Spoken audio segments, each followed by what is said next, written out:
Are you looking for the best graphics cards for gaming? In this video, we will look at some of the 7 best graphics cards for gaming on the market. Before we get started with our video, we have included links in the description, so make sure you check those out to see which one is in your budget range. Number 1.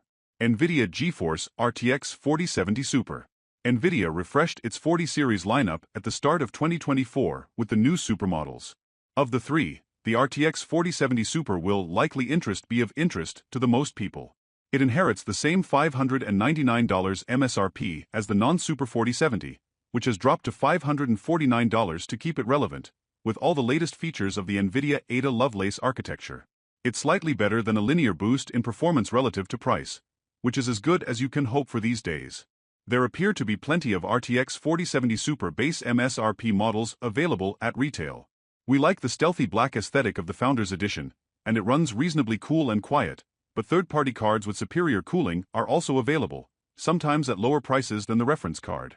The 4070 Super bumps core counts by over 20% compared to the vanilla 4070, and in our testing we've found that the general lack of changes to the memory subsystem doesn't impact performance as much as you might expect. It's still 16% faster overall, at 1440p, even with the same VRAM capacity and bandwidth, though helped by the 33% increase in L2 cache size. Compared to the previous generation Ampere GPUs, even with less raw bandwidth, the 4070 Super generally matches or beats the RTX 3080 Ti, and delivers clearly superior performance than the RTX 3080. What's truly impressive is that it can do all that while cutting power use by over 100W. Number 2. AMD Radeon RX 7900 GRE. The Radeon RX 7900 GRE displaces the RX 7800 XT as our top AMD pick. It uses the AMD RDNA 3 architecture, but instead of the Navi 32 GPU in the 7800 XT, it sticks with the larger Navi 31 GCD and offers 33% more compute units. AMD balances that by reducing the GPU and GDDR6 clocks, though it's possible overclocking can return some of those losses, now that AMD has fixed the 7900 GRE overclocking bug. But the 7800 XT remains a close second, and that remains a decent alternative. Both the 7900 GRE and 7800 XT offer a good blend of performance and price, but the 7900 GRE ends up about 10% faster for 10% more money. Linear performance scaling on a high-end GPU makes the more expensive card the best overall pick of Team Red's current lineup. That's assuming you're like us and tend to want a great 1440p gaming experience while spending as little as possible. There are certainly faster GPUs, but the 7900 XT costs 27% more while delivering about 20% more performance, so diminishing returns kick in beyond this point. Efficiency has been a bit hit or miss with RDNA 3, but the 7900 GRE ends up as AMD's most efficient GPU right now, thanks at least in part to the reduced clocks. More processing clusters running at lower clocks is a good way to improve efficiency. It's also faster than the previous generation 6950 XT while using over 60W less power. In addition, you get AV1 encoding support and DP 2.1 video output, plus improved compute and AI capabilities. It's over 3 times the image throughput of the 6950 XT in Stable Diffusion, for example. AMD continues to offer more bang of the buck in rasterization games than Nvidia, though it also falls behind in ray tracing, sometimes far behind in games like Alan Wake 2 that support full path tracing. Is that something you want to try? It doesn't radically change the gameplay, though it can look better overall. If you're curious about fully path-traced games, including future RTX remix mods, Nvidia remains the best option. Otherwise, AMD's rasterization performance on the 7900 GRE ends up tying the 4070 Super at 1440p, $450 less money. We're also at the point where buying a new GPU that costs over $500 means we really want to see 16 GB of memory.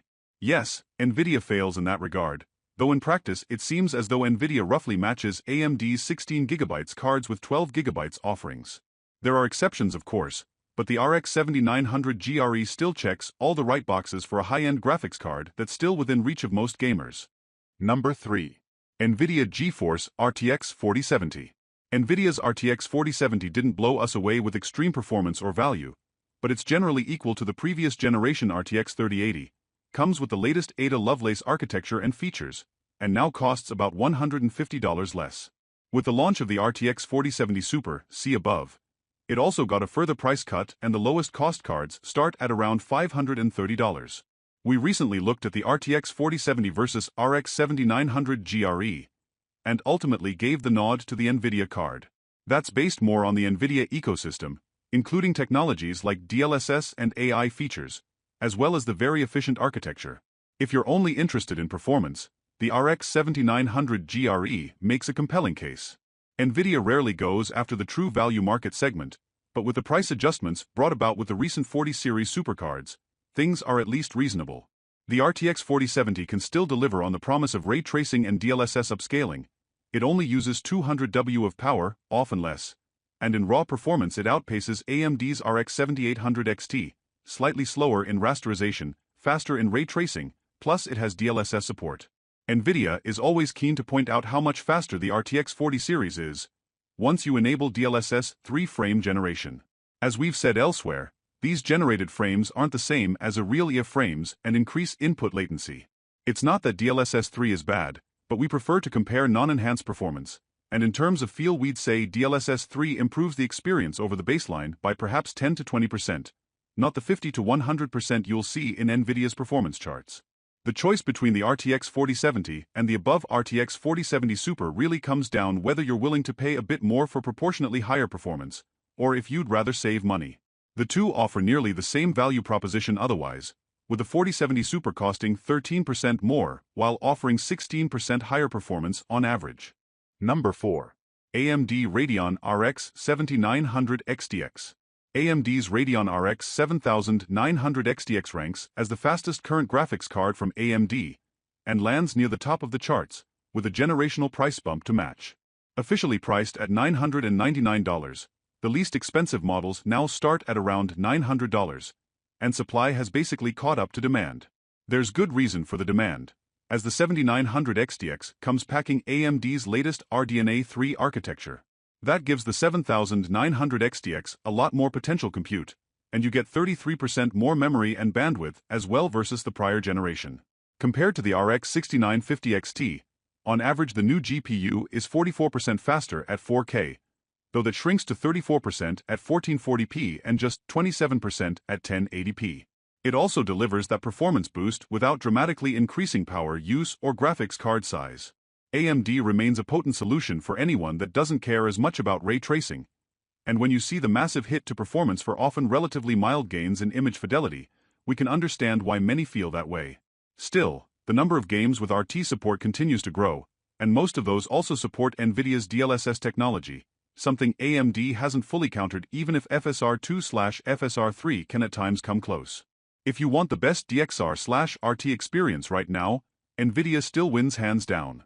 AMD's GPUs can also be used for professional and content creation tasks, but here things get a bit hit and miss. Certain apps in the SB EquView suite run great on AMD hardware, others come up short.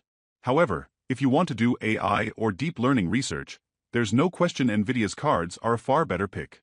For this generation, the RX 7900 XTX is AMD's fastest option, and it definitely packs a punch. If you're willing to step down to the 7900 XT, that's also worth considering, see below, as it tends to be priced quite a bit lower. Number 5. Nvidia GeForce RTX 4060. With the launch of the RTX 4060, Nvidia appears to have gone as low as it plans for this generation of desktop graphics cards based on the Ada Lovelace architecture. We're not ruling out an eventual desktop RTX 4050, but we're also skeptical such a card would warrant consideration, considering how pared down the 4060 is already. There are certainly drawbacks with this level of GPU. Nvidia opted to cut down the memory interface to just 128 bits, which in turn limits the memory capacity options. Nvidia could do a 16GB card if it really wanted, but 8GB is the standard configuration and we don't expect anything else. Outside of its professional GPUs, only the 4060 16GB has the doubled VRAM option, and we weren't particularly impressed by that card. The 4060 class cards also have an X8 PCIe interface, which shouldn't matter too much, though it might reduce performance if you're on an older platform that only supports PCIe 3.0. Nvidia also cut down the number of GPU cores on the RTX 4060 compared to its RTX 3060 ancestor. The 3060 had 28 SMs, streaming multiprocessors, with 128 CUDA cores each, while the 4060 only has 24 SMs. Higher clocks make up for the deficit, but the RTX 4070 and above all have at least the same number of SMs as their predecessors. The good news is that, as promised, performance is at least faster than the previous generation RTX 3060, by about 20% at 1080p and 1440p. There are edge cases in some games, meaning 4K at max settings, where the 12GB on the 3060 can pull ahead, but performance is already well below the acceptable level at that point. As an example, Borderlands 3 ran at 26.5 frames per second on the 4060 versus 28.9 frames per second on the 3060 at 4K badass settings. Neither is a great experience, even though the 3060 is technically faster. There are other benefits with the 4060 as well. You get all the latest ADA features, including DLSS 3 frame gen support, yawn.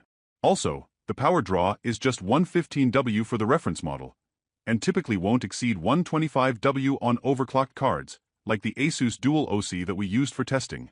Most RTX 4060 cards also don't bother with the questionable 16-pin power connector and adapter shenanigans. Number 6. AMD Radeon RX 7900 XT. With prices now heading up on many previous generation cards, AMD's RX 7900 XT has become more attractive with time. It generally beats the RTX 4070 Ti in rasterization performance, but trails by quite a bit in ray tracing games, with both cards now starting at around $699. That brings some good competition from AMD, with all the RDNA 3 architectural updates. AMD also doesn't skimp on VRAM, providing you with 20GB. That's 67% more than the competing 4070 Ti. However, you won't get DLSS support, and FSR2 works on Nvidia as well as AMD, so it's not really an advantage, plus DLSS still looks better. Some refuse to use upscaling of any form, however, so the importance of DLSS and FSR2 can be debated. Something else to consider is that while it's possible to run AI workloads on AMD's GPUs, performance can be substantially slower. That's because the AI accelerators in RDNA 3 share the same execution pipelines as the GPU shaders, and FP16 or INT8 throughput is only double the FP32 rate. That's enough for AI inference, but it only matches a modest GPU like the RTX 3060 in pure AI number crunching. Most AI projects are also heavily invested in Nvidia's ecosystem, which makes them easier to get running. AMD made a lot of noise about its new innovative GPU chiplet architecture, and it could certainly prove to be a game-changer in future iterations. For now, GPU chiplets are more about saving cost than improving performance. Consider that the die sizes of AD104 and Navi 31's GPC are similar, but AMD also has to add 5 MCDs, and you can see why it was supposed to be the more expensive card. And yet, performance still slightly favors Nvidia's 4070 Ti overall. And that's before accounting for DLSS and DLSS 3. Number 7. Intel Arc A750. Testing the Intel Arc A750 was a bit like dealing with Dr. Jekyll and Mr. Hyde. At times, performance looked excellent, sometimes surpassing the GeForce RTX 3060. Other times, Arc came up far short of expectations, trailing the RTX 3050. The drivers continued to improve, however, and with prices now starting at around $200, this represents an excellent value. Just note that some of the cost savings will ultimately show up in your electrical bill, as it's not as efficient as the competition. There are some compromises, like the 8GB of VRAM. The A770 doubles that to 16GB, but also costs around $100 extra.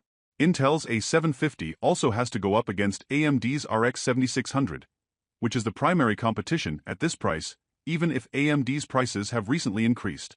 Depending on the game, performance may end up favoring one or the other, though Intel now holds the overall edge by a scant 2% at 1080p Ultra. Like Nvidia GPUs, ray tracing games tend to favor Intel, while rasterization games are more in the AMD camp. Intel was the first company to deliver hardware-accelerated AV1 encoding and decoding support, and QuickSync continues to deliver an excellent blend of encoding performance and quality. There's also CSS, basically a direct competitor to Nvidia's DLSS, except it uses Arc's matrix cores when present, and can even fall back into DP4A mode for non-Arc GPUs. But DLSS 2 still comes out on top, and it's in far more games.